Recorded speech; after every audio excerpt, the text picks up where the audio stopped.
귀국한 이 전 대표를 환영하기 위해서 약 1000여 명의 지지자들이 버스 10대를 대절해서 공항으로 집결했는데요. 영상 좀 보겠습니다.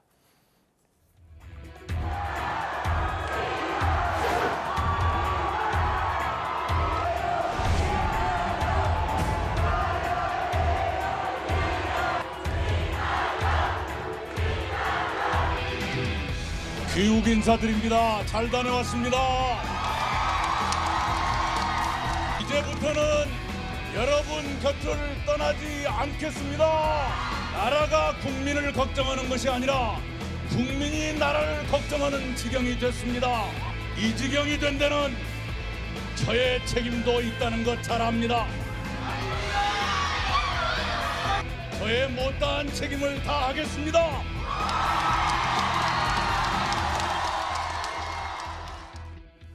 자, 대선 출정식을 방불케 한다는 평가까지 나오고 있는데 신문 하나 살펴보겠습니다.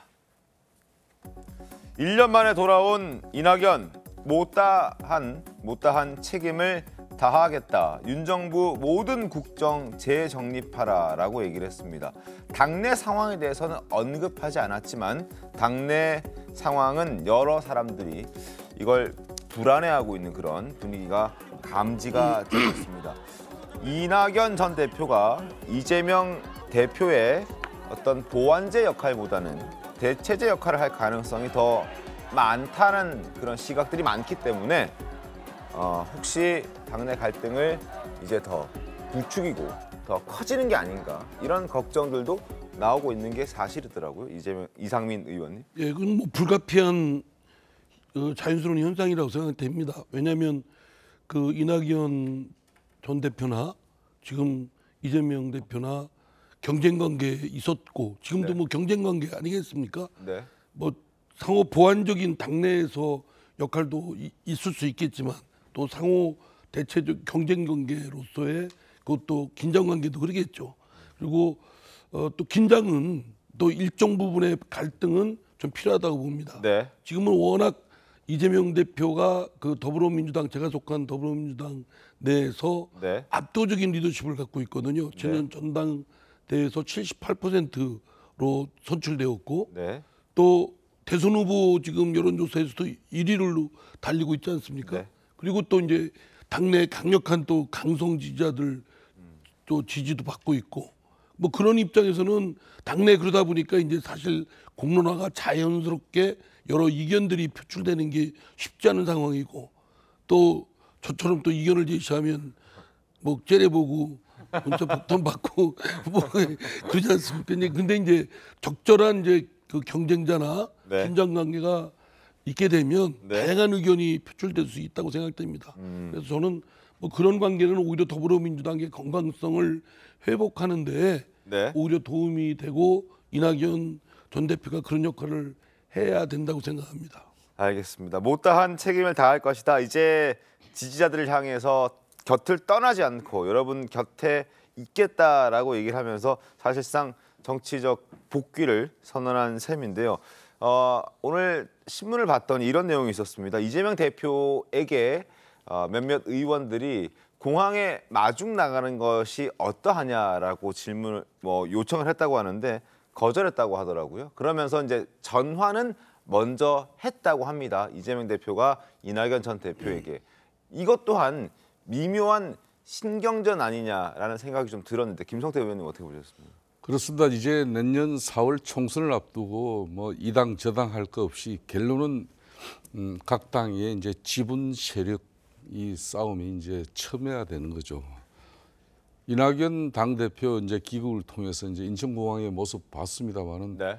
그 서른 의원을 비롯한 이교우 의원 이렇게 해가지고 현역 2021년 민주당 그러니까 대선 후보 경선 당시에도 보더라도 당시 이낙연 후보를 지지하는 그런 친문 주류 인사들이 대체로 60-70명이 됐어요. 그러니까 한 지역구에서 한인 말로 한 100명씩만 동원해도 금방 6,000명, 7,000명 금방 됩니다. 제가 볼 때는 한 10개 지역 정도에서는 그래도 좀 이렇게 지지자들을 좀 모은 것 같고요. 저 자체는 이제 쉽게 말하면 친이낙연계를 이제 결집시키는 신호탄을 이제 쏘아 올린 겁니다.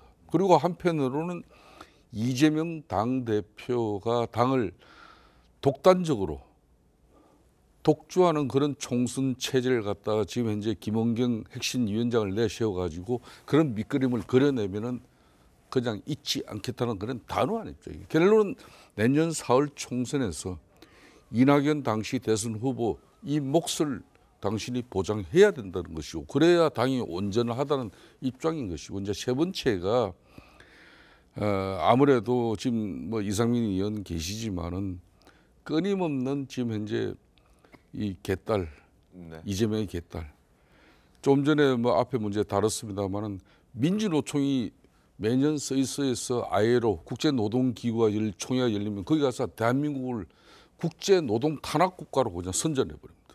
지금 민주당 입장에서는 또 대한민국이 한마디로 이런 일본의 해양 오염수 이걸 갖다가 바로 맞이할 수밖에 없는 그런 위험한 국가가 됐다. 이걸 국제기구에 이제 국제 언론 여기 국제 환경 단체에 이제 호소하는 거예요. 이게 참 네.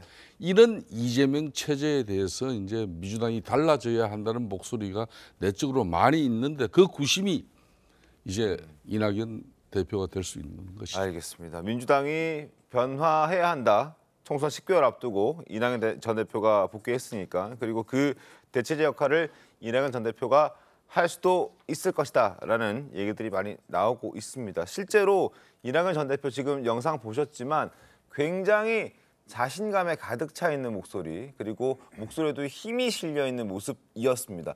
1년 전 유학길에 오를 때와는 사뭇 다른 모습이었습니다. 비교해서 한번 보실까요? 강물이 직진하진 않지만 그러나 먼 방향을 포기하지도 않습니다. 휘어지고 굽이쳐도 바다로 가는 길을 스스로 찾고 끝내 바다에 이릅니다. 우리들이 양심과 지성으로 잘 해결해 가리라 믿습니다. 자, 조금 전에 봤던 영상과 지금 봤던 영상 확연한 차이가 있습니다. 최웅 위원님, 일단 뭐 당 상황이 그렇게 좋지 않으니까 저런 목소리가 나오지 않을까 싶은데. 2년 전엔 잘 아시다시피 사실은 본인이 경선에서 이재명 대표에게 지고 네. 그다음에 그 본인이 졌던 그 이재명 대표가 대선에서 윤석열 대통령한테 진 거 아니겠어요. 네. 그러니까 힘이 생길 수가 없죠. 근데 지금은 이제 나와서 1년간 미국에 갔다 와서 뭐 본인의 좀 아마 공간이 넓어졌다고 생각을 하기 쉬운데 문제는 본인이 한참 왕성하게 직전 대표로서 또 직전 국무총리로서 그 할 수 있었던 그런 것도 다 못했잖아요. 2년 전에. 그렇게 못했는데 지금 와서 무관이에요. 지금은 전직 대표라는 거 외에. 뭘 할 수가 있을까요? 저는 못다한 책임 그러는데 못다한 책임은 오히려 2년 전에 저는 했어야 된다고 보고 지금 와서는 별로 그 본인이 스스로 개척해 나갈 영역은 별로 없다고 보거든요. 그런 점에서 본다면 이재명 대표 체제가 지금 민주당에서 아직도 굉장히 건재합니다. 네. 그런 상황에서 외부에 이제 민주당 입장에서 보면 외부에 적이 있는 셈이잖아요. 외부의 적이라는 건 결국 국민의힘, 여권 뭐 이런 데일 텐데 섣불리 이낙연 전 대표가 이재명 대표의 리더십을 비판할 수가 없을 거예요. 외부의 적이 있기 때문에. 네. 그건 당내에서 버틸 수가 없죠. 그렇게 해가지고는. 그러면 결국 그렇다고 이재명 대표를 적극적으로 도와주기도 좀 민망해요. 네. 이런저런 어정쩡한 상태에서 총선 때까지 갈 가능성이 저는 훨씬 더 높다고 봅니다. 별 영향력 없을 것이다. 이런 말씀입니다. 지금 이낙연 전 대표 복귀했지만 과거에 더 큰 힘이 있을 때도 제대로 쓰지 못했는데 지금은 뭐 아무것도 없지 않느냐. 뭐 전 대표라는 타이틀 외에는 그러니까 복귀하더라도 뭐 구심점이 된다 한들 그게 이재명 대표 체제를 흔들 정도는 아닌 거다. 뭐 이렇게 얘기를 하시죠. 네, 맞을 거예요. 그런 이제 예측을 뭐 유력하다고 생각되는데요. 근데 이제 그 당이론적으로 생각을 하면 네. 당 입장에서는 여러분들이 좀 경쟁과 좀 다양한 그런 그 긴장 관계가 돼야 당이 좀 활력이 돋고 다양한 색깔들에 의해서 이렇게 좀 꽃피울 수가 있는데 지금 한 사람의 목소리만 나오고 한 사람의 리더십만 압도적으로 되면 사실은 주저앉게 됩니다.